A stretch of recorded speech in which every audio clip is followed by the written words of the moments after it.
fun begins. How's it going? Hello. Well, Greetings, young Jedi. hello there. Hey everyone, Hybrid Toy Reviews here, and today we're taking a look at the Star Wars The Black Series, The Stranger, or Qimir, as he goes by with the helmet off, from Star Wars The Acolyte, a show that I personally really like, and if you didn't, I don't care. Please do not bombard my comment sections with the show is trash. I'm not gonna indulge you. I'm not. Comments that are just here for no purpose other than shit-talking a show are gonna get deleted. So, throwing that out there in advance. But I think the show was fine. I had a good time watching it. I think there was a fun storyline there, and it got review bombed to death before the show even happened. Spoiler alert, I think the likeness to Manny Jacinto here is really nice because I've met the guy at a convention, super cool guy, and he openly told me that they were told on the press tour like a week or two before it was actually going to air, hey, field some Season 2 questions, because it's not happening. Y'all actually got it canceled before it aired. Good work, guys. Not, because it was pretty fun. So, I had a great time with it, and I'm happy that we're still at least getting the occasional Acolyte figure, although I suspect this might be where the line ends. So, with that said, let's get into the review and see what we're getting here. Here is the Stranger in the box. If you've ever seen a Hasbro figure box, you know what you're getting, but let's take a quick look. You have a Black Series logo above a big window showing him and his many accessories off nicely. Number 10, the Stranger Qimir in the Acolyte series. Warning 4+ Hasbro. This side features a really cool profile of him wearing that helmet. He features a nice profile. The Stranger Qimir, this box got a little beat up on the bottom corner. That's okay. This side over here features your wraparound window, wraparound stripe, and your Black Series logo. Around back, another Black Series logo, a zoom into that side art, a bio of Qimir in 5 different languages. Pause and read whichever language is easiest for you to read. Number 10 in the Acolyte line. Bunch of legal stuff, Disney, Hasbro, some more legal hoopity-doopity hoopla, and a barcode, a little hanger tab up top. Very standard action figure box stuff we've seen 1,000,001 times before. So let's go ahead and open them up and see what you get here. Here's the Stranger out of the box. Let's go ahead and start by taking a look at his accessories. So, his main accessory is his lightsaber, which splits into 2 sabers. You have a main blade and then a little Shoto blade that pops out, and really gave the Jeki the old wham bam 3-hole punch combo, if you will. But what a excellent, just, man, I never saw it coming in the show. What a cool little gimmick. I don't hate gimmick lightsabers. I know some people are like, come on, when they add a new design. Doesn't bother me one bit.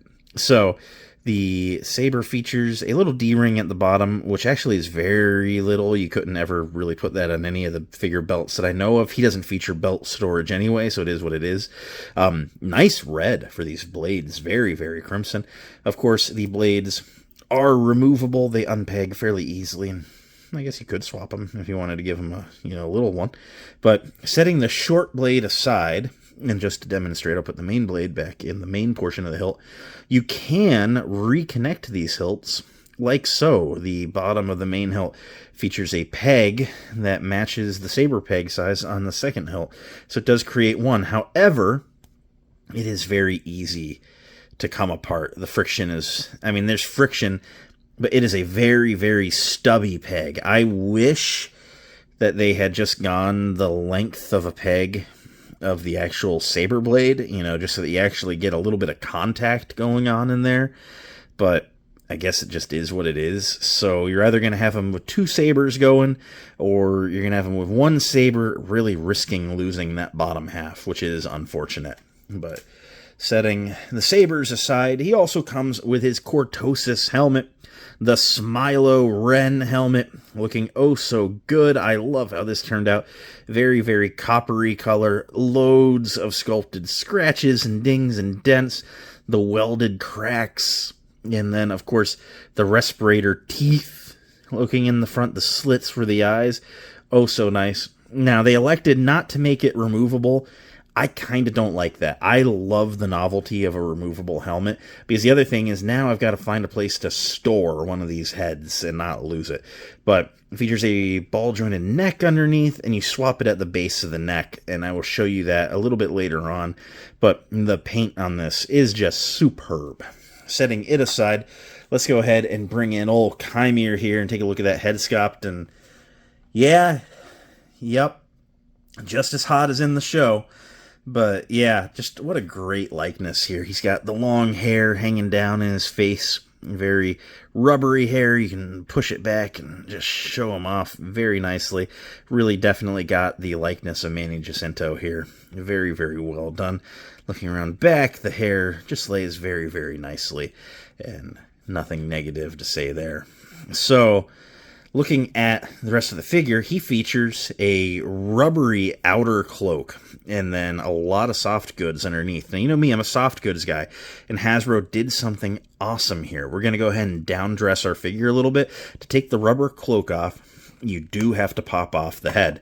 And when you take the rubber cloak off, you have a soft goods cloak underneath of it. So if you don't like rubber outer garbs and you want him to just have a soft goods cloak, you can just do it like this, and this is probably how he's going to be on my shelf, to be honest. I like Hasbro soft goods. I really, truly do. And it lays nice, and it just looks good. Now, you can then, of course, take that off, and you get him all the way down to his tunic look, which he wears a good bit in the show as well, so this is a valid appearance, too. And it looks really nice. You've got the kind of textile belt going on with the overlapped fabrics on the chest.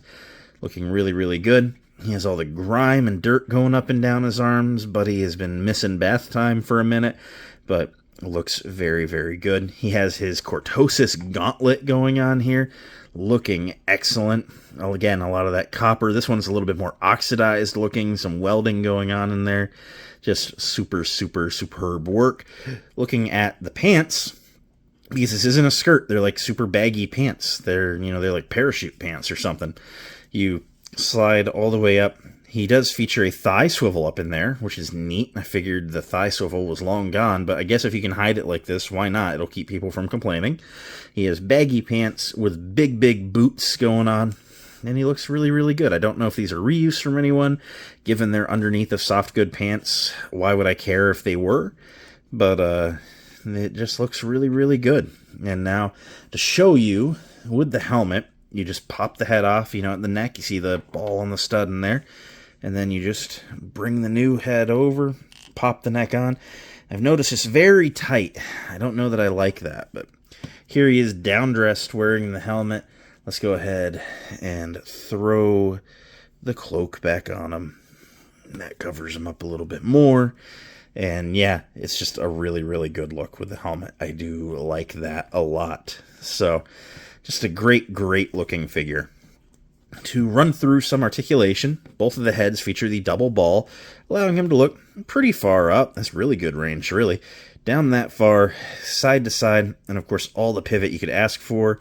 His arms come up to a T-pose, where there's a deep butterfly joint and a 360 swivel at the shoulder. No bicep cut. I mean, how could you do it on an exposed arm? Really? I hope I don't hear gripes. Single jointed elbows that go past 90 and then swivel at the elbow with 360 wrists on ball joints, so they can go any way you want, which is nice. Mid-torso ball joint. Allows them to crunch that far forward, not a ton. You can get them that far back, which is nice, although then you start to see under a little bit. If you have the cloak on them, it's not so bad. You have some side to side and pivot, and then the legs go all the way out, straight forward, a little bit back. There's that upper thigh swivel I told you about. Single jointed knees go to 90, swivel, and then there is a boot cut in there, which is nice. And then the feet can point basically straight down, a little bit forward, and there's a forward-facing pin for rocker, allowing you to get him in some decently wide stances with both feet flat on the floor. So here's Qimir surrounded by all of our other Acolyte figures. At least I think that's all of them. No, I never bought Basil, so I'll have to get Basil to complete the shelf. Kind of been waiting on a deal for him. But here he is surrounded by all the other important characters, at least. And he looks good. This definitely, to me, would be a shelf I would consider complete, especially once you throw in Basil. There are other characters that could be sprinkled in. I'd buy anything from this show, truthfully, but I feel like all the important notes have been hit here, and it just makes for a nice shelf from a show that was just canceled way too soon, unfortunately. And here's Qimir with the rest of the wave, which honestly, what a great wave. A little Revenge of the Sith heavy, but again, how long did it take for them to even pick the Revenge of the Sith color? How many waves? You know, so I'm okay with it being a little Revenge of the Sith heavy. And a nice spread, a little OT, a little Disney Plus, a little bit heavy on the prequel era, but that's okay. Just a nice assortment. I like going to the store and seeing a bit of everything for everyone on the shelf, so I really can't gripe. Good work, Hasbro, here, and keep an eye out on Thursday. There should be a wave ranking video, which I'm very excited for. At the end of the day, what do I think of the new Black Series Qimir? Oh, man, Hasbro, you can't keep making figures this good. I need grocery money, my guys. What a great addition to the Acolyte shelf. Like I said, finally getting him, to me, feels like it's a little bit of closure on that shelf. If we had never gotten Smilo Ren here, that would have been a gaping hole on the shelf, and I'm so glad that we finally got it. And we got Hasbro's best work on it.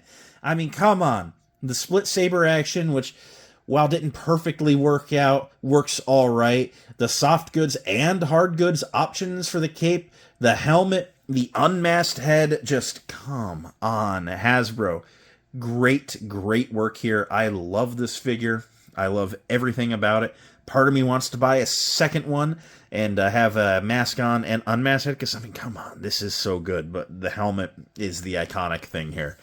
But just great, great job. Do I recommend this? Absolutely. If you're a fan of the Acolyte, if you're a fan of good Star Wars action figures, just excellent stuff here. And come on, we want an Acolyte Season 2. Hashtag we want an Acolyte Season 2. Let's get this going. Come on, Disney. You know you can do it. But I'm going to go work on something else now. It has been a great time messing with this figure, and I can't recommend it highly enough. So I will catch you next time. Until then, may the Force be with each and every one of you, and have a great day.